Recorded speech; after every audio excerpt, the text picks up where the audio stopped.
Jogo difícil para o Benfica venceu por 2-1 em Barcelos, frente a um Gil Vicente muito bem trabalhado, muito bem organizado por César Peixoto. Tem sido uma das sensações da temporada e já se adivinhava aqui um jogo muito complicado para os encarnados, mas a verdade é que o Benfica foi a jogo, não entrou muito bem, mas depois acabou aqui por chegar ao gol. Na segunda parte facilitou, mas depois o gênio de Sheldrop acabou por vir ao de cima e resolver aqui a partida. Diria que o mais importante foi feito, ou seja, vencer antes de receber o Porto, num jogo em que pode deixar o Benfica dentro ou fora da luta pelo título. Portanto, vamos arrancar com a análise.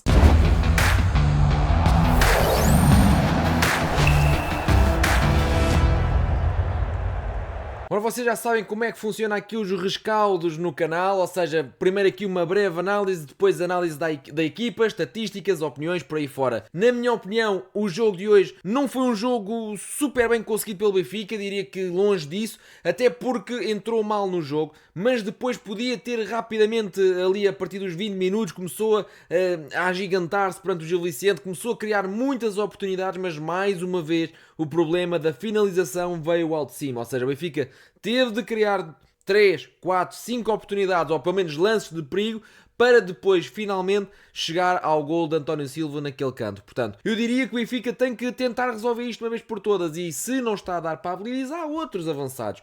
Hoje, por curiosidade até, e já vamos falar nisso, Ivanovic nem sequer foi ao banco. Portanto, Prestiani teve ali uma boa atitude, muito competitivo, mas nem sempre certo.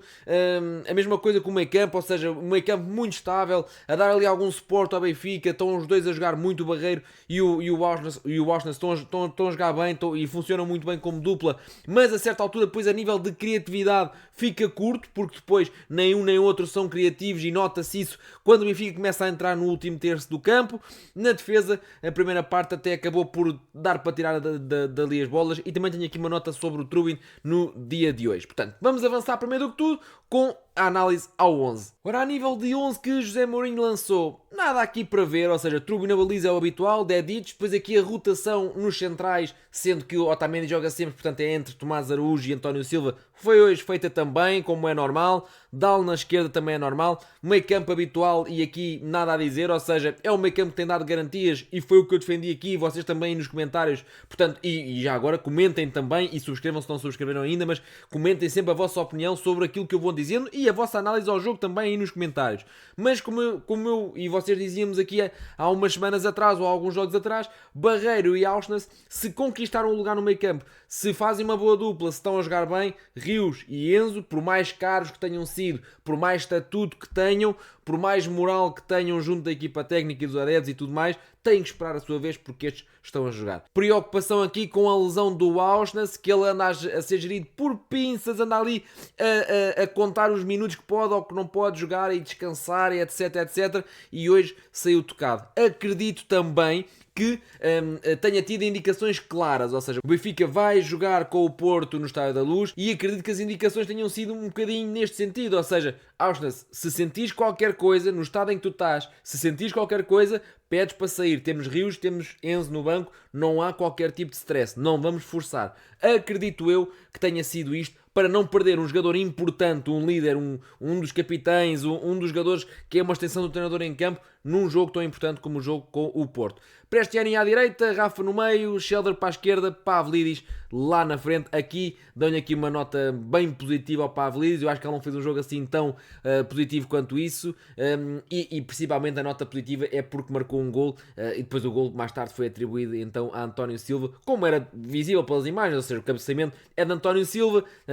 O Pavlidis embrulha-se ali com o central, a Liga inicialmente considerou ali um gol que Pavlidis podia ter marcado, mas acabou por não ser tanto assim. Depois ainda entrou o Bá, que ajudou a defender, não há aqui nada de maior, foi mais alguns minutos competitivos que José Mourinho deu ali ao Bá. Depois também entrou Luca Bacchio, que também mais uma vez não acrescentou grande coisa.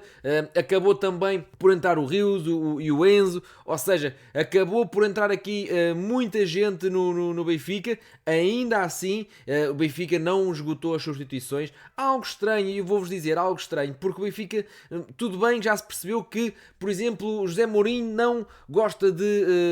não gosta, ou até há uma coisa contra ele, ou não gosta, não é da pessoa em si, mas do profissional, por treinos ou empenho, o que for. Ou seja, alguma razão tem que haver, que nós não sabemos, é que tal e qual como o José Mourinho diz, ou seja, não sabemos nem temos que saber, é um bocadinho por aí, mas alguma coisa se passa entre ele e Ivanovic, porque não é normal o jogador estar jogos a fio sem jogar, e sempre que joga é para uma posição que não é a dele e que José Mourinho já disse que inclusive é que ele não joga bem ali. Portanto, se ele o lança para ali sabendo disso e depois de tanto tempo sem jogar, não sei o que é que se pode estar à espera. Portanto, hoje até ficou de fora, nem sequer estava, ou seja, foi na comitiva, mas ficou de fora, foi para a bancada. Portanto, alguma coisa se passa. E depois vemos o Pavlidis ali a arrastar, a perder bolas a fio, a perder oportunidades de golo, e temos o Anísio no banco e não se esgota as substituições com o Anísio. Quanto mais não seja para fazer tempo, para fazer o Pavlidis descansar, para dar aqui uma dinâmica diferente à equipa,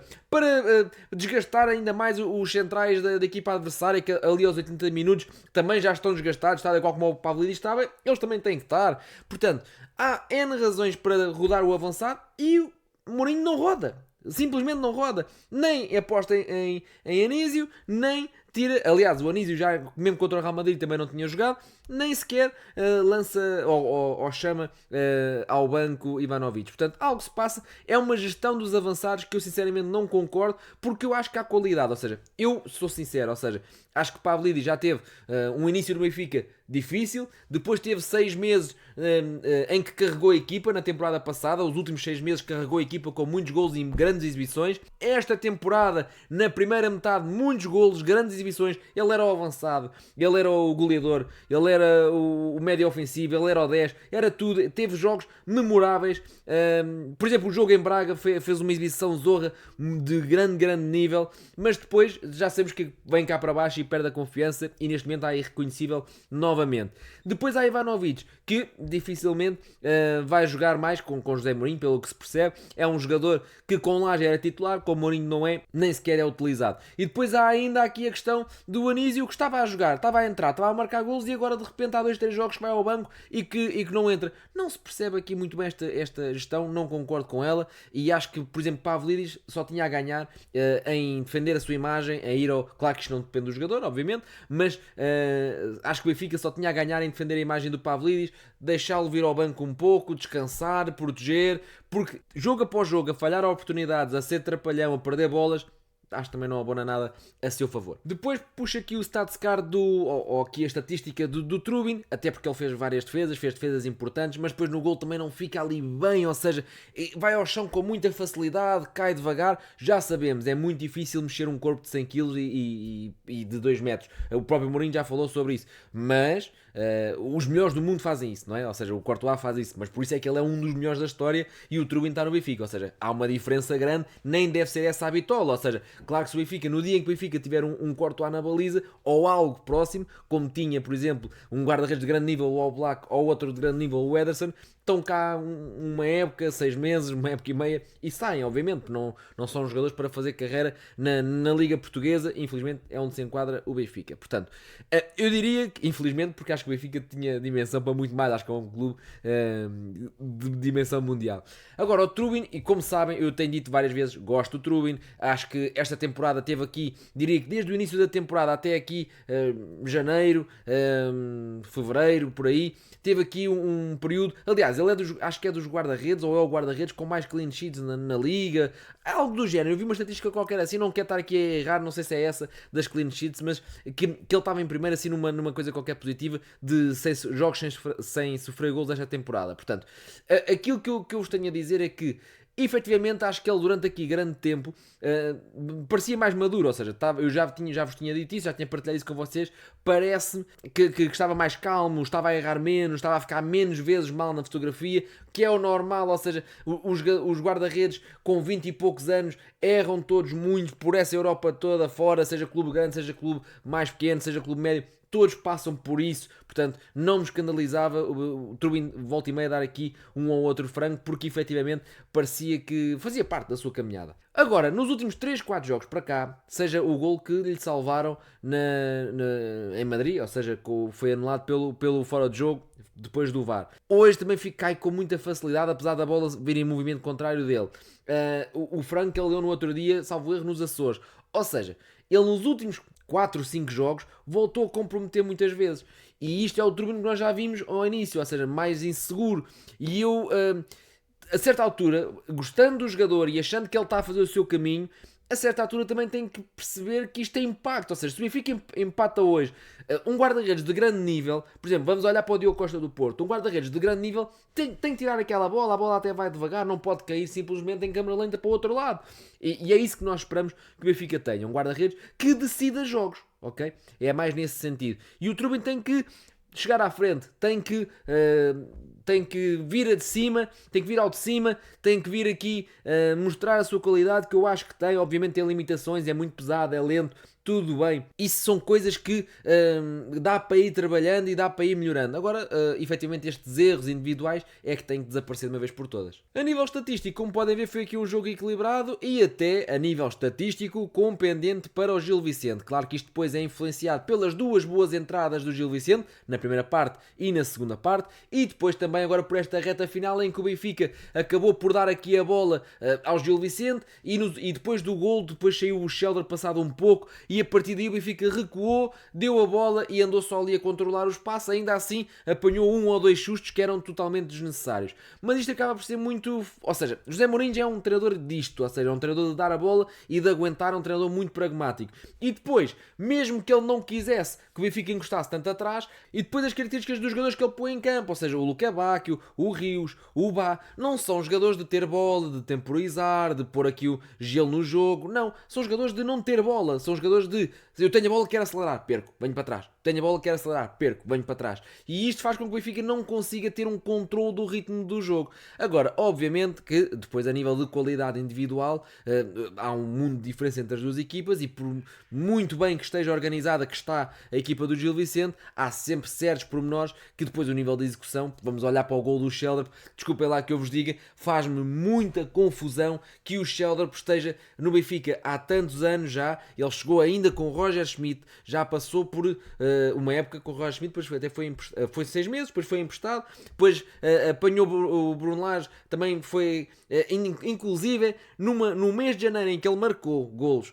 em que ele assistiu, em que ele deu uma taça da Liga, ali mais por volta do fim do mês de janeiro, é encostado por Bruno Lage e o Bruno Lage diz que quer que ele faça finalizações mais sérias, quando tinha jogadores que no mesmo jogo ou no jogo antes andavam a fazer picadinhas por cima do guarda-redes. Portanto, uma gestão que eu também não percebo, um miúdo que meia Europa queria, ainda hoje tem interessados a surgir por todo o lado. Gosto muito do Shelder, como vocês sabem também, quem me segue aqui também sabe que eu gosto muito do Shelder, portanto fico muito contente que ele esteja numa sequência muito boa de golos, assistências, jogos importantes. Às vezes não marca nem assiste, mas é o melhor em campo por parte do Benfica. E hoje, mais uma vez, acabou por brilhar e eu diria que é o meu MVP. Digam vocês o vosso aí nos comentários também. O golo é incrível, portanto, é isto que eu digo. Ou seja, enquanto que o Gil Vicente pode ter uma equipa muito bem trabalhada, o Benfica tem um jogador que num lance resolve o jogo. E isto à dimensão da escala nacional. Obviamente, se formos para a escala mais acima, Liga dos Campeões, obviamente que o Benfica muitas das vezes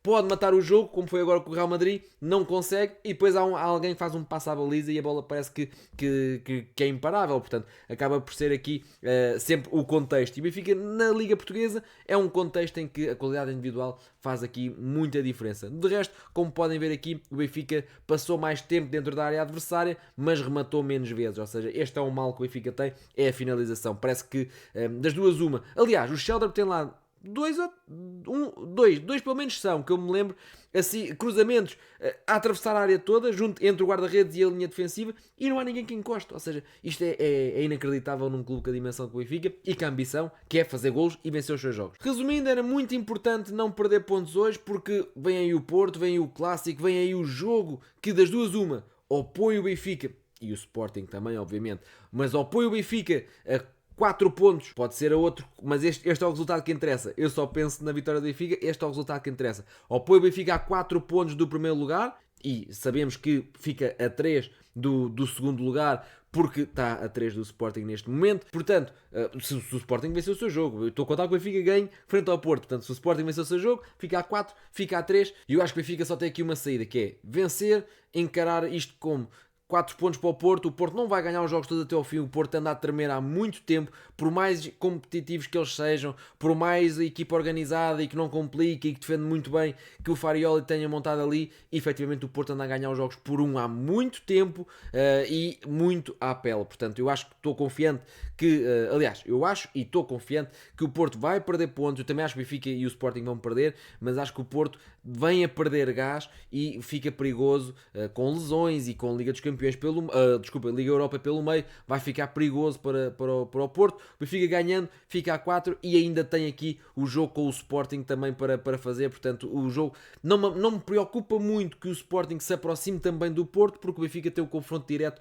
depois para resolver com o Sporting, ou seja, só depende do Benfica. Portanto, eu diria que era imperial não perder pontos até ao jogo com o Porto. O Benfica acabou por não os perder e isto mete o Benfica claramente na luta pelo campeonato, se vencer o jogo com o Porto. E eu já tinha dito que não haveria hipótese de ser campeão. Continuo a achar que é muito difícil, mas começa a saber ali uma luzinha ao fundo do túnel. Resta saber se o Benfica tem capacidade para lá chegar ou não. Digam a vossa opinião, subscrevam o canal, junta-te ao grupo do WhatsApp que está aí na descrição também e amanhã há mais vídeos. Até breve.